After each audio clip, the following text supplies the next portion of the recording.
आसीगला पाणीपाग विभाग केन्द्र आउ एक अपडेट। राज्य में कालबैशाखी वर्षा संभावना नहीं चेतावनी जारी होती।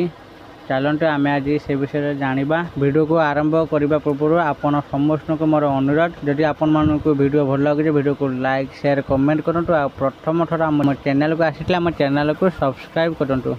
चलतु आज भिडियो को आरंभ करवा। सुदृश्य लघुचाप प्रभाव में राज्य में वर्षा संभावना चेतावनी जारी। प्रबल गरम उपर ब्रेक लगे असह्य तातु त्राही मिलवा। बंगोपसागर में सुदृश्य लघुचाप प्रभाव में ओडिशा रे वर्षा संभावना रही।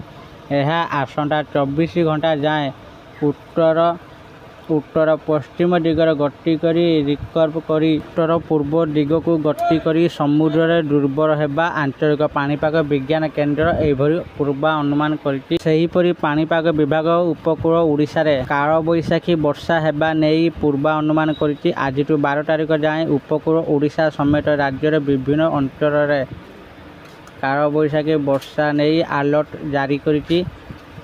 वर्षा प्रभाव में राज्यर तापमात्रा कमियो बोली पूर्वानुमान करछि। पाणीपाग विभाग पक्षर आसंता काली 13 जिला को वर्षा नहीं येलो वार्निंग जारी होती। एथिरे मयूरभंज, बालेश्वर, भद्रक, केन्दुझर, जाजपुर, केन्द्रापड़ा, जगतसिंहपुर, कटक, खोर्धा, पुरी, नयागढ़, गंजाम और गजपति जिला रही।